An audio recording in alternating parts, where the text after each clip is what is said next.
है मीडिया जो है वो दलाल है। मीडिया सिर्फ मोदी जी की वाहवाही दिखाती है। मोदी जी कहाँ से चीते लाते हैं, उनका क्या नाम रखते हैं, मोदी जी कैसे एम्बुलेंस को रास्ता देते हैं, कैसे नहीं देते हैं। मोदी जी की वाहवाही दिखाने का ठेका सिर्फ देश की दलाल और गोदी मीडिया ने ले रखा है। मोदी जी की बुराइयों को वो बिल्कुल नहीं दिखाएंगे, अंकिता के इंसाफ की मांग वो बिल्कुल नहीं करेंगे। आपको थोड़ी सी भी शर्म बाकी है? अरे आप अपनी टीआरपी सुन लीजिए, आप अपनी टीआरपी के लिए जो इस प्रकार के सवाल कर रहे हैं कि बीजेपी में संस्कारी, आपको शर्म है? आप अरे सुनिए, आप खुद महिलाएं, आप बेटी के इंसाफ की नहीं बात करेंगी। बीजेपी में संस्कारी हैं। कुलदीप सिंह सेंगर कौन सी पार्टी का था बताइए जरा, वो बलात्कारी है।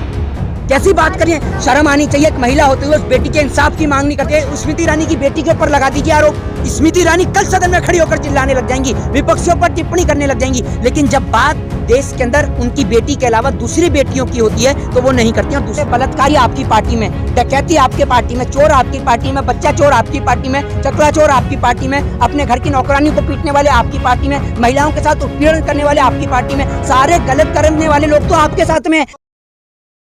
अंकिता भंडारी के मामले में आपका क्या कहना है, जिस तरीके से उसके साथ जो कुछ हुआ उसके बारे में, क्योंकि इस पर अभी तक सभी लोग चुप हैं, आप बीजेपी के नेता? मैं आपको, बीजेपी के नेता तो चुप होंगे ही होंगे। आपने जो बात करी है बीजेपी के नेताओं की, बीजेपी के नेता तो ऐसे लोग हैं, और खासकर बीजेपी की मंत्री स्मृति ईरानी, वो तो ऐसी मंत्री हैं कि जो महिलाओं की और बेटियों के मामले पे बोलती ही नहीं है। वो ना तो महिला कभी सदन में बोलती बेटियों के लिए और ना कभी सदन के बाहर बोलती। मैं तो देश की महिलाओं से जानना चाहता हूं कि आपने उस महिला को सदन में तो भेज दिया, क्या वो आपकी आवाज को उठा रही है? आप इस सवाल का मुझे जवाब दीजिए ना। दूसरी बात ये कि अंकिता भंडारी का जो मामला है, मैं आपको बता दूं, ये मामला जो कि उत्तराखंड का है, जिसके अंदर भारतीय जनता पार्टी के पूर्व मंत्री का बेटा शामिल है, ठीक है ना। तो इसीलिए अब तक जो है आप देख रहे हैं, इसलिए बीजेपी के नेता नहीं बोल रहे। लेकिन वहीं जब दूसरा मामला जो कि अंकिता का ही होता है, जो कि झारखंड का है, ये दूसरी अंकिता है जो कि झारखंड का मामला है, जिसमें कपिल मिश्रा पैसे लेकर पहुंचते हैं उनके घर पर देने के लिए। लेकिन जब मामला अंकिता भंडारी का होता है और जिसमें बीजेपी का पूर्व मंत्री का बेटा शामिल होता है, तो कपिल मिश्रा जैसे लोग नहीं पहुंचते, मनोज तिवारी जैसे लोग मुंह से नहीं बोलते। लेकिन अगर विपक्ष के राज्य में हुआ होता है तो खूब हंगामा करते हैं। तो मैं आपको एक बात बोलना चाहता हूं, चाहे बेटी के साथ गलत, चाहे झारखंड में हो, चाहे बेटी के साथ गलत उत्तर प्रदेश में हो, राजस्थान में हो, चाहे उत्तराखंड में हो, देश के नेताओं को हर जगह पे बोलना चाहिए। और देश के अंदर स्मृति ईरानी जी सिर्फ तभी बोलती हैं जब उनकी बेटी के ऊपर आरोप लगे। आप स्मृति ईरानी की बेटी के ऊपर लगा दीजिए आरोप, स्मृति ईरानी कल सदन में खड़ी होकर चिल्लाने लग जाएंगी, विपक्षियों पर टिप्पणी करने लग जाएंगी। लेकिन जब बात देश के अंदर उनकी बेटी के अलावा दूसरी बेटियों की होती है तो वो नहीं करती। और दूसरी बात, आपने बीजेपी और आरएसएस की बात करी।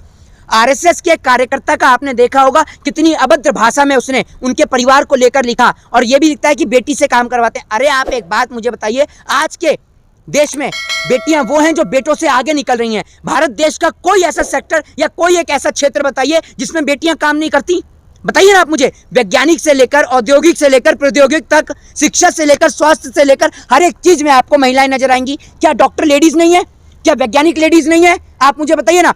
हर एक क्षेत्र में आपको महिलाएं नजर आएंगी। पर्वतारोहिणी के तौर पर आपको महिलाएं नजर आएंगी, अंतरिक्ष में जाने पर महिलाएं आपको नजर आएंगी, हर जगह महिलाएं हैं। तो आप एक बात मुझे बताइए, कोई बाप के अपनी बेटी से काम कराता? नहीं, उसके अंदर काबिलियत है, उसके अंदर टैलेंट है तो वो कर रही है। आप एक बात बताइए, आप उसके लिए इतनी अभद्र भाषा का प्रयोग करते हैं। आपको शर्म आनी चाहिए। क्या आपके घर के अंदर कोई बेटी नहीं है? क्या आज भी आप उस बेटी को ऐसा समझते हैं कि बेटी सिर्फ घर के अंदर खाना बनाने के लिए बनी? नहीं, इस देश की बेटी पर्वत पर चढ़ने के लिए भी बनी है, पर्वतारोहिणी बनने के लिए भी बनी है, अंतरिक्ष में जाने के लिए भी बनी है। इस देश की बेटी स्वास्थ्य के लिए भी बनी है, इस देश की बेटी राजनीति में जाने के लिए भी बनी है। बछेंद्री पाल हो, ठीक है ना, चाहे भारत की प्रथम महिला आईपीएस ऑफिसर हो, ठीक है ना, फिर इस देश के अंदर डॉक्टर्स हो, इंजीनियर्स हो, एडवोकेट्स हो, हर एक क्षेत्र में आपको महिलाएं दिखती हैं। आपको आज के दौर में आप चले जाइए, कोर्ट के अंदर चले जाइए, अस्पताल के अंदर चले जाइए, हर जगह तो महिलाएं हैं। लेकिन इस देश के अंदर महिलाओं के साथ में जिस प्रकार से अपराध बढ़ते जा रहे हैं और देश की सरकारें चुप और मौन हैं। लेकिन मुझे बताया जा रहा है उस होटल में कुछ वीआईपी आने वाला था, वो पता नहीं चला। तो जी, कौन हो सकता है वीआईपी? पहली बात तो ये पता कहां से चलेगा? अरे भैया, मुख्यमंत्री जी ने तो वहां पर जो तमाम सबूत है उनको छिपाने के लिए तुरंत तो उन्होंने बुलडोजर चलवा दिया। अपराधी के घर पर बुलडोजर नहीं चला, लेकिन पहले उस रिसोर्ट के ऊपर बुलडोजर चल गया। ये तो बताइए ना आप मुझे। अवैध था। अरे भाई, अवैध था, एक बात आप मुझे बताइए ना। योगी जी भी तो अपराधी के घर पे बुलडोजर चलाते हैं, तो आप अपराधी के घर पे बुलडोजर क्यों नहीं चलाया? और अवैध था, सुन लीजिए, अवैध था तो कितने सालों से बना हुआ था, तब अवैध नहीं था। तो आप वहां पर पुलिस को इन्वेस्टिगेशन करने देते। आपने सबूतों को जनता से छिपाने का काम किया है, आपने सत्य को छिपाने का काम किया है, इसीलिए आपने उस पर बुलडोजर चलवाया है। मैं सीधे तौर पर आरोप मुख्यमंत्री पर लगाता हूं, जो भारतीय जनता पार्टी के पूर्व बीजेपी के मंत्री के बेटे को बचाने का काम कर रहे हैं। आपको बता दूं कि उन्होंने जब शिकायत भी दर्ज करी तो उस पर भी कोई कार्रवाई नहीं हुई थी। ये भी आपने देखा होगा किस प्रकार से जो वहां का जो और भी जो लोग हैं, वो जब उनको वहां अधिकारी जो हैं, जब वो बात करने के लिए गए तो उनको कैसे धमकाया भी गया, वो सबके सामने आई है वो चीजें। योगी जी खुद उत्तराखंड के, उन्होंने अंकिता भंडारी के लिए ट्वीट भी नहीं किया। अरे क्यों करेंगे? अगर यही काम इस देश के अंदर कोई, आपको मैं बता दूं, किसी विपक्ष के राज्य में हुआ होता तो योगी जी ट्वीट करते ना। यही काम किसी मुसलमान ने किया होता तो योगी जी ट्वीट करते ना, क्योंकि इससे हिंदू मुसलमान होता और बीजेपी को वोट मिलता। और अगर विपक्ष के राज्य में होता तो बीजेपी के नेता हाउ हंगामा करते, बजरंग दल सड़कों पर लेटता, विश्व हिंदू परिषद बड़े बड़े जुलूस निकालता, हिंदू परिषद बड़ी बड़ी यात्राएं निकालता, बीजेपी के नेता और मंत्री ट्वीट करते, सड़कों पर फुल हंगामा करते, कहीं सदन का घेराव करते तो कहीं विधानसभा को बंद करते, कहीं एक दिन का राष्ट्रीय शोक करते। लेकिन अगर अब बात बीजेपी के मंत्री के बेटे की आ गई तो भारतीय जनता पार्टी के नेता क्यों बोलेंगे, ये मैं आपको बताता हूँ जी। अरे भाई, आप एक बात मुझे बताइए, पार्टी से निष्कासित किस किस को करेंगे? सारे के सारे अपराधी, सब के सब जो लोग हैं। अभी नूपुर शर्मा किसकी पार्टी से थी, ये बताइए आप मुझे। बीजेपी से पार्टी ने क्या किया? निष्कासित कर दिया। अरे बेटी की तो जिंदगी चली गई। मैं आपसे कहता हूँ, मोहित शर्मा यहाँ खड़े आम, आपको मैं बताता हूँ, मैं सरकार को कहता हूँ कि मैं सरकार की खिलाफत करना बंद कर दूंगा और सरकार के खिलाफ बोलना बंद कर दूंगा। क्या बीजेपी के अंदर इतना दम है कि वो बीच चौराहे पे उनको फांसी दे? है भारतीय जनता पार्टी के अंदर इतना दम? बताइए आप मुझे। और आप कह रही हैं कि पार्टी से निष्कासित कर दिया। कहीं बना के काम जो कर रही है एसआईटी कह रही है, सर्विस देने की बात हुई थी, वो सर्विस देने की बात हुई थी, 4 लोग कार से आए थे, ये सब पता लग रहा है, लेकिन कुछ इसमें आगे हो नहीं रहा है। एक बात आप मुझे बताइए, जब सर्विस देने की बात हुई थी तो ये नहीं पता होगा कि कौन आ रहा था? जब आप उसे रिमांड पे लेंगे लड़के को, तभी तो वो बताएगा। आप तो भैया बीजेपी सुन तो लीजिए, रिमांड पर है। अब आप और मैं अंदर जाकर तो देख नहीं रहे हैं। अगर उनकी जगह कोई आम आदमी होता तो अब तक उसके साथ रिमांड में वो सब कुछ उगल चुका होता। लेकिन वहां पर तो बीजेपी के पूर्व मंत्री का बेटा है ना। आपने देखा ना, नूपुर शर्मा पे क्या कार्रवाई हो गई, ये बताइए आप मुझे। नवीन जिंदल पे क्या कार्रवाई हो गई, ये बता दीजिए आप मुझे। बुलडोजर से हवाई लूटी ना सरकार ने, कहा अरे बुलडोजर से न्याय मिल गया। बुलडोजर से न्याय? बुलडोजर तो रिसोर्ट पे चला है। मैं आपको कहता हूँ, अंकिता भंडारी के लिए मोहित शर्मा अपने घर पे बुलडोजर चलाने के लिए तैयार है। आप मेरे घर पे बुलडोजर चलाइए, लेकिन आप उस बेटी को इंसाफ दीजिए। बताइए ना, है आप में दम? मैं अपने घर पे बुलडोजर चलवाता हूँ उस बेटी के लिए, मैं अपने घर पे बुलडोजर चलवाने के लिए तैयार हूँ। और बताइए, मैं दोबारा बना लूंगा अपना घर। क्या आप उस बेटी को इंसाफ और न्याय देंगे?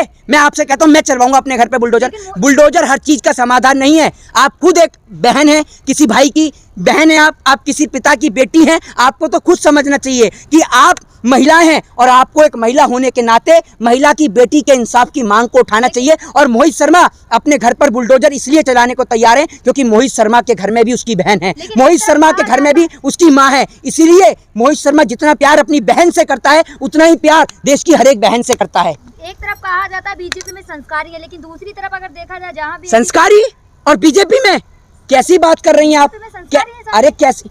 कुलदीप सिंह सेंगर किसकी पार्टी का था? अरे आपको शर्म आनी चाहिए और आप हंस के दिखाती हैं। थोड़ी तो शर्म करिए आप। एक मिनट, आपको थोड़ी सी भी शर्म बाकी है?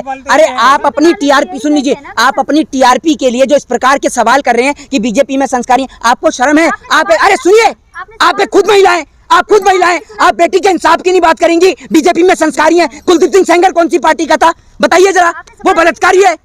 कैसी बात करिए? शर्म आनी चाहिए। एक महिला होते हुए उस बेटी के इंसाफ की मांग नहीं करती, शर्म आती है? अरे भैया, मैं आपसे हाथ जोड़ता हूँ। आप जैसे पत्रकार इस देश के अंदर महिलाओं के साथ जो दुर्व्यवहार हो रहा है उसका सबसे बड़ा कारण आप जैसे पत्रकार हैं। सवाल ये था कि एक तरफ बीजेपी कहती है हमारी पार्टी में संस्कारी लोग हैं, लेकिन दूसरी तरफ जहाँ जहाँ ऐसी घटनाएं होती है वहाँ बीजेपी से संबंध पाया जाता है। देखिए, मैं आपको एक बात बता दूं, सुन लीजिए। हर जगह बीजेपी के ही नेता शामिल होते हैं और बीजेपी बड़ी नीच और निर्लज्ज पार्टी है। बीजेपी के नेता और मंत्री बड़े ही बेशरम हैं। ये ऐसे लोग हैं जब बेटियों के साथ बलात्कार हो रहा है और आप कह रहे हैं कि संस्कारी लोग हैं। अरे बलात्कारी आपकी पार्टी में, डकैती आपके पार्टी में, चोर आपकी पार्टी में, बच्चा चोर आपकी पार्टी में, चकला चोर आपकी पार्टी में, अपने घर की नौकरानियों को पीटने वाले आपकी पार्टी में, महिलाओं के साथ उत्पीड़न करने वाले आपकी पार्टी में, सारे गलत करने वाले लोग तो आपके साथ में। तो कैसे सही हुई आपकी पार्टी? जो जिस तरीके से निर्भया वाले कांड में हुआ था, ऐसा उत्तराखंड में बंद तो हुआ, लेकिन उत्तराखंड मामले को लोग जो मतलब इस तरीके के क्यों नहीं देख रहे हैं कि इस पर न्याय की डिमांड कर रहे हैं उस तरीके से बीजेपी से? और अरे मैं आपको एक चीज मैं बता दूं, सुन लीजिए। कितनी जगह महिलाओं के साथ दुष्कर्म होता है आप जान रहे हैं?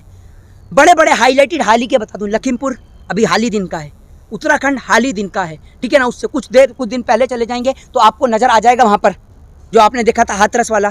तो बेटियों के साथ बलात्कार के मामले, यौन शोषण के मामले, उत्पीड़न के मामले, अत्याचार के मामले आम हो चुके हैं। वो इसलिए क्योंकि सरकार नाकाम है। सरकार जो है, सुन लीजिए, मेरे को बोलने दीजिए, आपकी बोलने की हिम्मत नहीं है। आप सिर्फ सरकार के तलवे चाटने का काम कर सकती हैं। मेरे को खुद शर्म आ रही है कि एक महिला होते हुए मैं आपके लिए इस प्रकार की बात बोल रहा हूँ, लेकिन मुझे आपको मैं एक बात सुन लीजिए, आपकी बोलने की हिम्मत नहीं, मैं बोल देता हूँ, ठीक है ना। आपकी बोलने की हिम्मत होती तो शायद आज उन बेटी को इंसाफ मिल चुका होता, मीडिया ठीक है। में चर्चा नहीं हो रही, मेन स्ट्रीम मीडिया में इसकी चर्चा नहीं हो रही। मीडिया जो है वो दलाल है। मीडिया सिर्फ मोदी जी की वाहवाही दिखाती है। मोदी जी कहाँ से चीते लाते हैं, उनका क्या नाम रखते हैं, मोदी जी कैसे एम्बुलेंस को रास्ता देते हैं, कैसे नहीं देते हैं। मोदी जी की वाहवाही दिखाने का ठेका सिर्फ देश की दलाल और गोदी मीडिया ने ले रखा है। मोदी जी की बुराइयों को वो बिल्कुल नहीं दिखाएंगे। अंकिता के इंसाफ की मांग वो बिल्कुल नहीं करेंगे। महिला एंकर होते हुए एक महिला के न्याय की मांग ये नहीं करती हैं। मुझे बड़ी शर्म आती है, लेकिन मैं अंकिता के लिए तमाम जो है सरकार से लगातार उसके इंसाफ के लिए इस मांग को करता रहूंगा। और इसके लिए अगर मेरे को कुछ खर्च भी करना पड़े, देना भी पड़ेगा, तो मोहित शर्मा उससे पीछे नहीं हटेंगे। जय हिंद, जय भारत, वंदे मातरम।